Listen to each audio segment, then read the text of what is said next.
Chapter 22. Other Worlds. I saw another world, another planet. I was able to remember everything that went on there in clear detail. Yet to this day, I have the lingering feeling that in my consciousness that beholding anything like that is an impossibility. Think about it. My mind and consciousness tell me that it's impossible, and yet they, the visions, the pictures, remain with me to this day. And now I shall try and describe them to you. I stood on a ground similar to what we have on the earth. There was absolutely no vegetation around me. I say stood, but whether I can actually say that, it's hard to tell. I didn't have any arms or legs. I didn't even have a body, and yet at the same time, I could feel my steps. I could feel the rocky, uneven surface through the soles of my feet. All around, as far as the eye could see, above the soil rose metallic machines, both egg-shaped ones and square or cube-like machines. I use the word machines because the one closest to me gave off a kind of soft whirring sound. From each of these machines, a plethora of hoses of different diameters went down into the ground. Some of these hoses were slightly quivering, as though something was being sucked up through them from the ground, while others were in a motionless state. No living beings were in sight. All at once, I saw a panel on the side of one of these strange devices open, and out floated, rather slowly, a kind of disc, similar in shape to a discus thrown by athletes, only much smaller, about 45 meters in diameter. It hovered in the air, then it started to rotate. After a brief descent, it took off and flew completely noiselessly overhead. Other devices a little further away did the same, and several more discs flew after the first one right after the other, or right over my head. And then once again, there was just still an empty space, except for the whirring and crackling of the strange devices. The whole picture aroused my interest, but even more, an indescribable lifelessness. Even more, its indescribable lifelessness was frightening. Do not be afraid of anything, Vladimir. All at once I caught the sound of Anastasia's voice, which comforted me to no end. Where are you, Anastasia? I inquired. I am right here beside you. We are invisible, Vladimir. Present here are our feelings, sensations, mind, and all our other invisible forms of energy. We are here without material bodies. Nobody can do anything to us. The only thing we need be wary of is ourselves and the consequences of our own sensations. What kind of consequences might there be? Psychological consequences, like temporarily going out of one's mind. Going out of one's mind? Yes, but only temporarily. For a month or two, it can happen. The vision of other planets may stir up man's mind and consciousness, but you need not be afraid. You are not threatened by this. You will pull through. And there is nothing to be afraid of. Believe me, Vladimir, you are indeed here, but not as far as they are concerned. At the moment, we are invisible and can go and see whatever we wish to. I'm not afraid. Only you'd better tell me, Anastasia, what are those whirring machines all around us? What are they for? Each of those egg-shaped machines is a factory. They are the ones that produce the flying saucers that are of such interest to you. And who maintains or controls these factories? No one. They are programmed in advance to make a particular product. Through those pipes going down into the ground, they suck up the raw material they need in the required amounts. The forging and pressing, and then assembly all take place in small compartments inside, and then the fully formed product comes out. This factory is much more efficient than any on the earth. There is practically no waste from this process. There is no need to transport raw material from distant places. There is no need to ship individual component parts to the assembly point. The whole manufacturing process is concentrated in one place. Amazing. We should have a gizmo like that. And who controls the new flying saucers? I noticed they were all flying in the same direction. Nobody controls them. They fly all by themselves to a storage depot. Incredible, just like a living being. But this by itself represents nothing incredible, even in terms of earthly technology.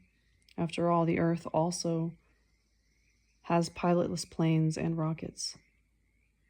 Just the same, they are controlled by people on the Earth.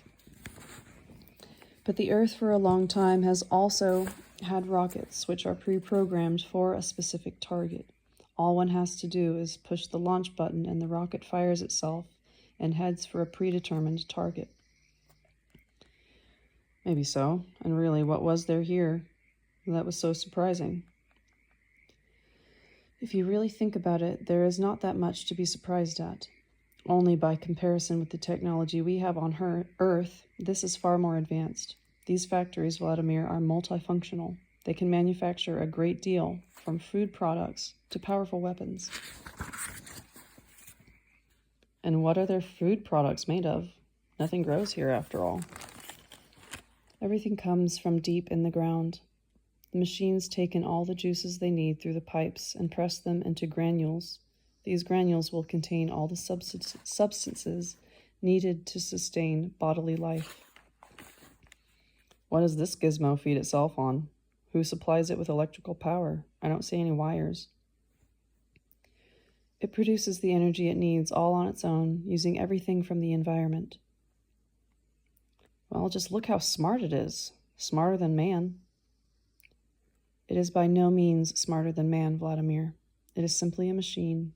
It is subject to its assigned program and is very easy to reprogram. Would you like me to show you how it is done? Go ahead. Let us move a little closer to it. We stood at about a meter's distance from the huge device, which was the size of a 9-story building. The crackling sound became more distinct. An army of flexible tentacle-like pipes reached into the ground, shaking. The surface of the device's covering wasn't entirely smooth. I caught sight of a circular area approximately a meter in diameter, densely covered with small wires sticking out like hairs. They were quivering, each one individually. This is the antenna for the scanning apparatus. It picks up the brain's energy impulses, which it uses to compile a program capable of carrying out an assigned task. If your brain can visualize a particular object, the machine should be able to manufacture it. Any object? Any that you can picture in detail, as though constructing it with your thoughts. And any kind of car? Of course. Can I try it right now? Yes. Move closer to the receiver and start by mentally instructing its antenna to turn all its receptor wires toward you. Directly that happens, begin picturing what you desire. I stood close to the wiry antenna. Burning with curiosity, I mentally desired, as Anastasia had said, to have all its wires pay heed to me. At first they turned in my direction. Then all of them, with a slight trembling, directed their tips to my invisible head and stayed still. Now I had to visualize a particular object. For some reason, I began picturing a Model 7 Zyguli, the car I had in Novosibirsk. I tried picturing everything in as much detail as I could, the window glass and the bonnet, the bumper, the color, and even the license plate. It took a long time with the visualization. When I got tired of it, I moved away from the antenna. The huge machine started whirring more briskly. Footnote, Zyguli, I don't know. A car first produced in the late 1960s at the Volga Automobile Factory in Tolaiti, or the Volga River, by an agreement with the Italian Fiat Corporation.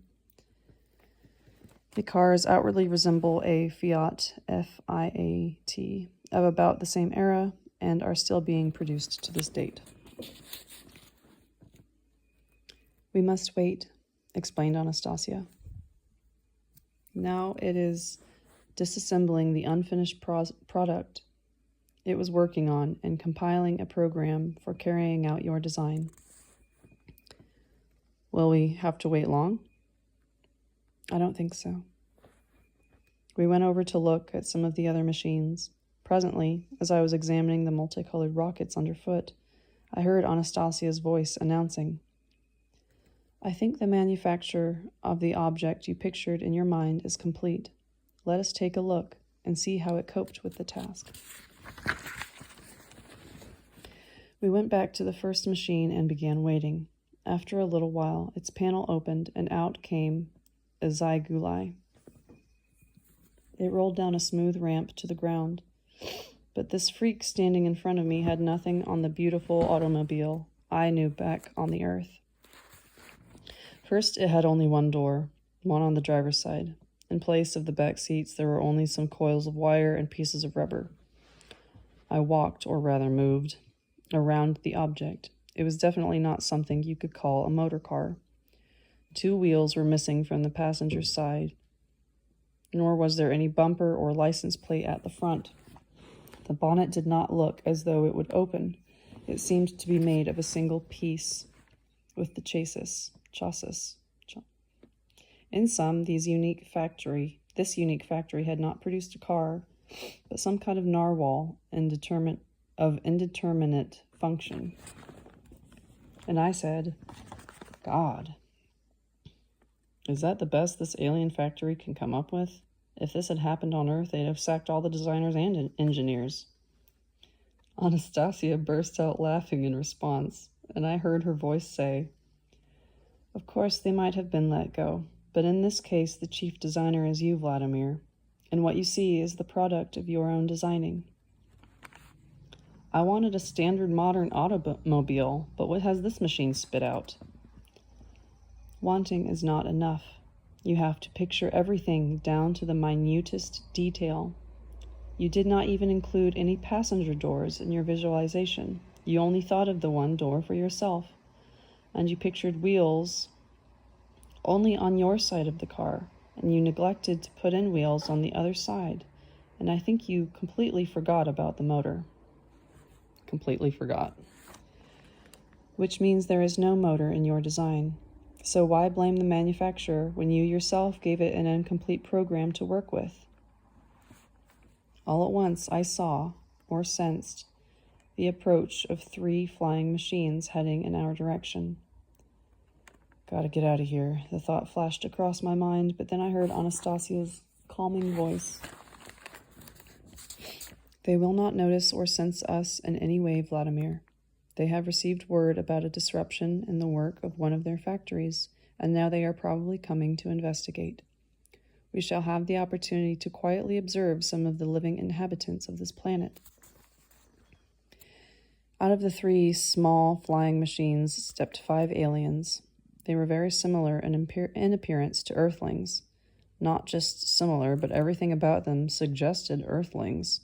They were well built, no slouching shoulders.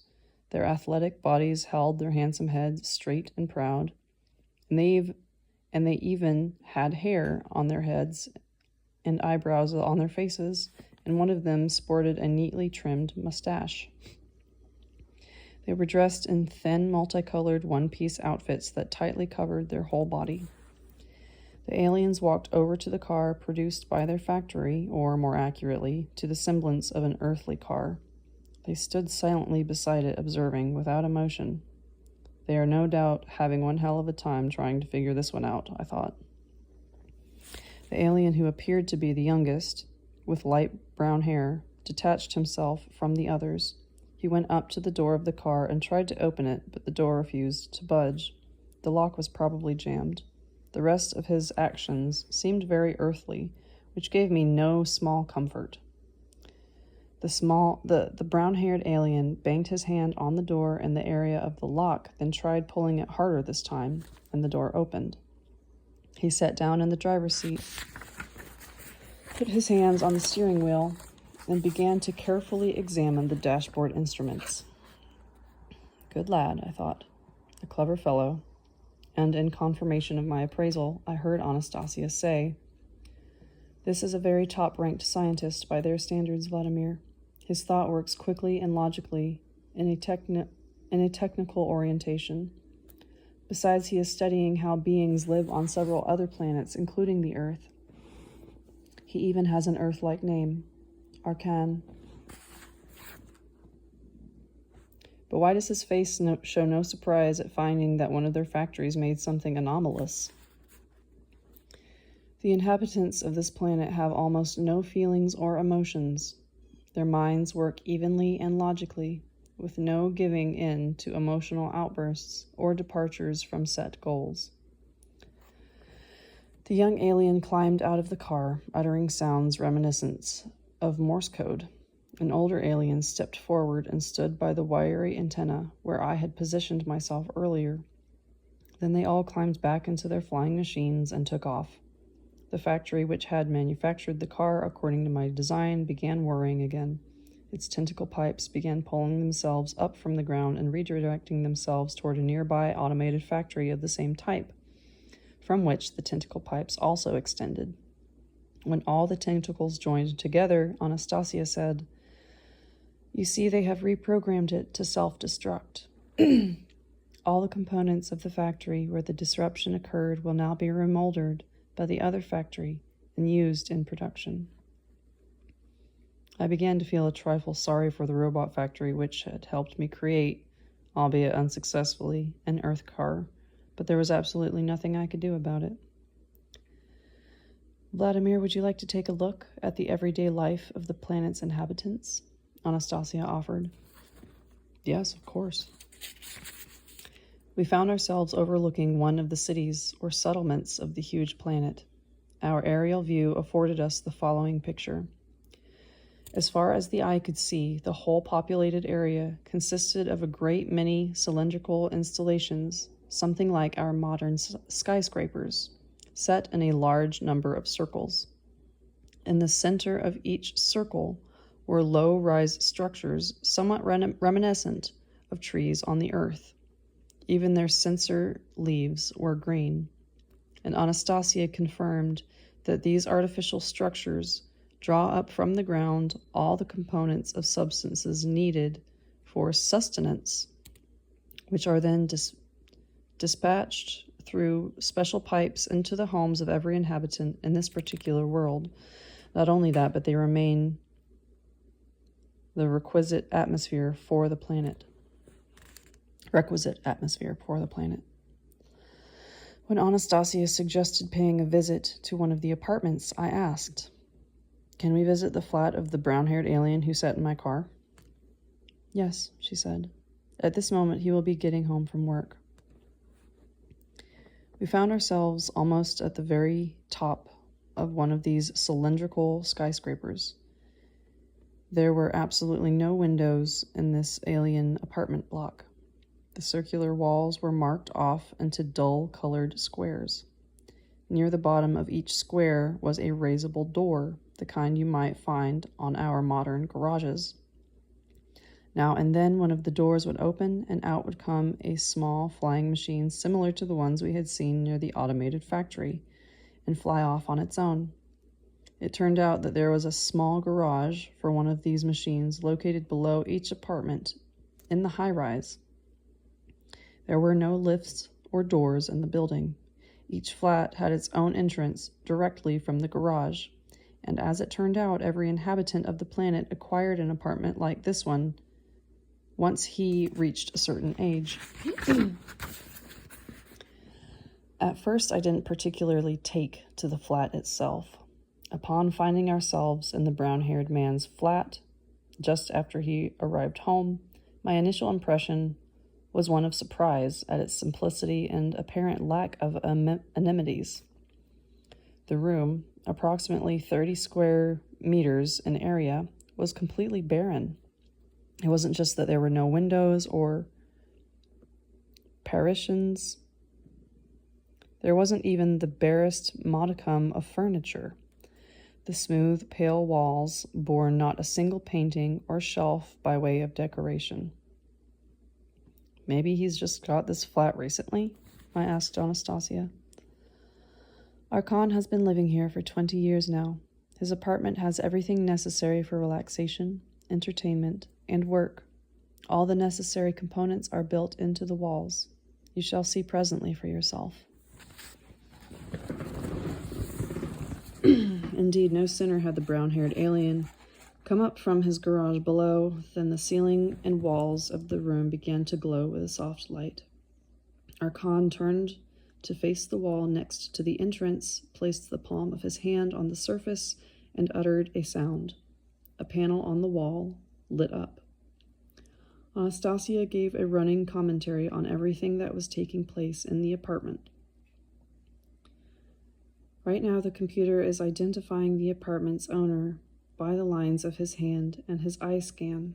Now it is greeting him and letting him know how long he has been gone, as well as the need to check his physical condition. You see, Vladimir, Archon has put his other hand up to the console and is letting out a deep sigh so that the computer can check his physical condition. Now the checkup is complete, and the message has appeared on the screen telling him he needs to take a nutrient mixture. It is asking him what he intends to do over the next 3 hours. This is important for the computer to know in order to prepare an appropriate mixture. Now Archon is asking for a mixture optimized to boost his mental activity for the next 3 hours, after which he intends to go to sleep. The computer is suggesting that he not engage in any strenuous mental activity over a 3-hour period. Instead, it is recommending he take a solution calculated to sustain work activity for a period of 2 hours and 16 minutes. Archon has agreed to the computer's recommendation. At that point, a small niche opened in the wall, from which Archon seized a hold of a flexible pipe. Putting an end of the hose to his mouth, he took a drink, or a bite to eat, from the hose, and then went over to the opposite wall. The niche holding the pipe closed up, the screen panel dimmed, and the wall where the alien had just been standing once more became smooth and monochrome. Wow, I thought. With this technology, you can do away with a kitchen and all its equipment and dishes and furniture. Especially, you can do away with all the cleanup. And even with a wife who knows how to make a good meal. No need to go to the store. Besides, at one fell swoop, the computer can check your health, prepare the food you require, and make all sorts of recommendations. I wonder how much a computer would cost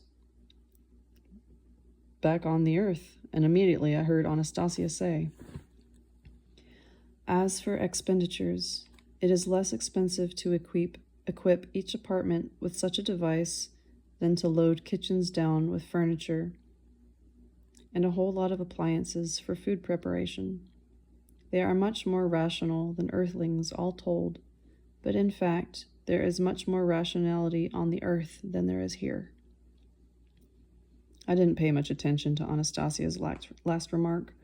I was too absorbed in watching Archon's actions. He went on giving voice commands, and the following events ensued in the room. From a section of the wall, all at once, an armchair began to inflate. Then, beside the chair, another little niche opened, from which a small table emerged, along with some kind of semi-transparent container resembling a laboratory flask. On the opposite wall of the room, a large screen lit up, about 1.5 to 2 meters in diagonal. The screen showed a beautiful woman in a slinky bodysuit, seated in a comfortable chair. The woman was holding a container in her hands similar to the one on the table beside Archon.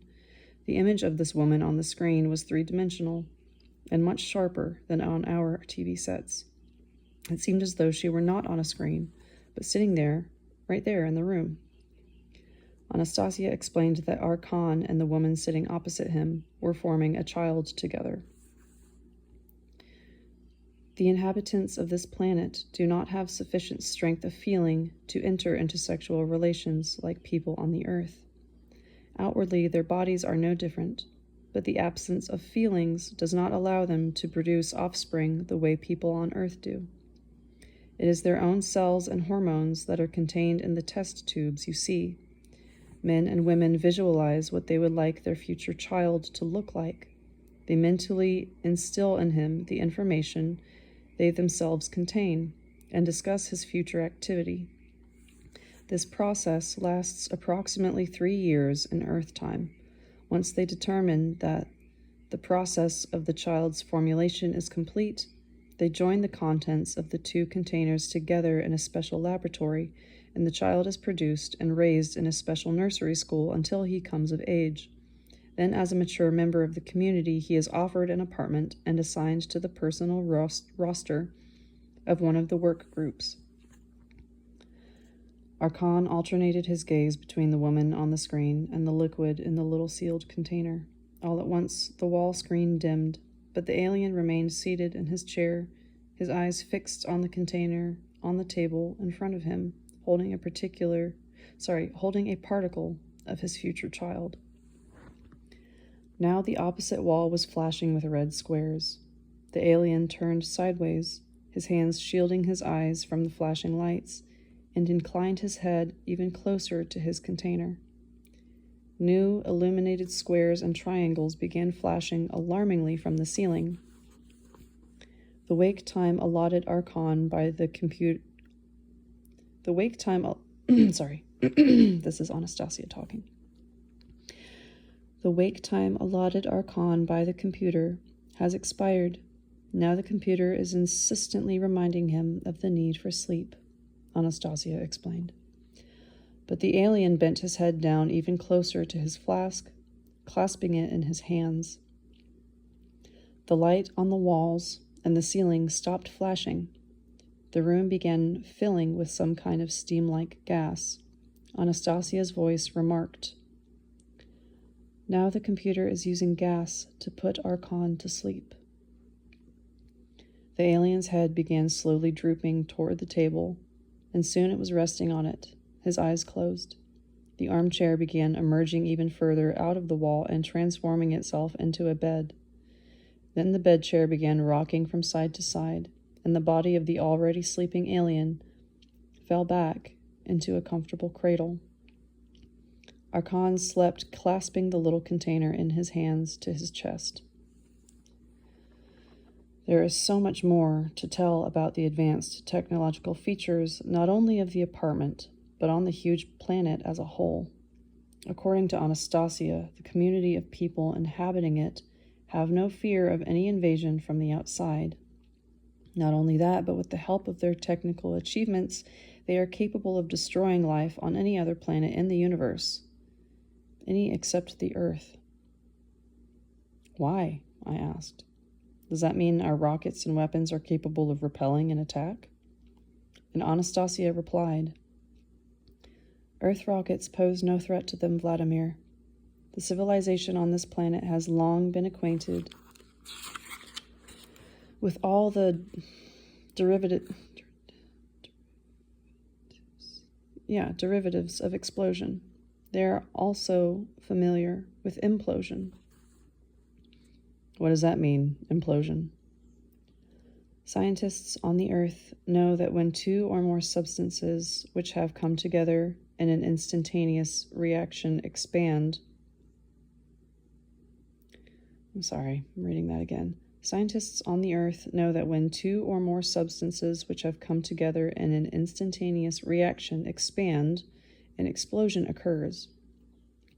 But there is a different reaction from contact between 2 substances.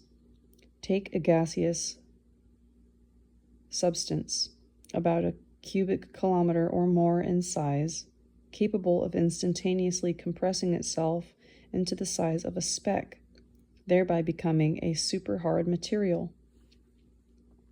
Imagine a grenade or a rocket exploding in such a cloud.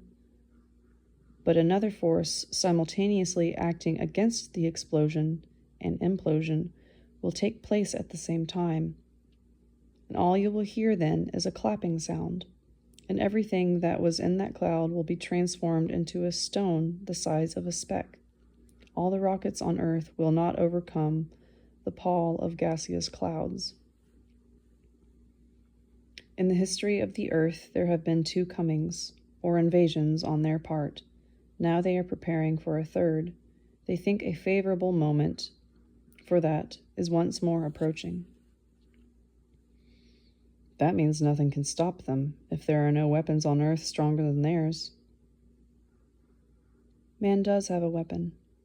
It is known as man's thought. Even I alone could turn about half of their weapons into dust and scatter them throughout the universe. And if I could find some helpers, then together we would be able to liquidate all their weapons. The only thing is, the majority of people on Earth and almost all the governments on the Earth would consider their invasion a blessing. But how could it happen that everyone took an invasion or an attack as a blessing? You will see in a moment. Here, take a look at the center, which is preparing an invasion force to take over the continents of the earth.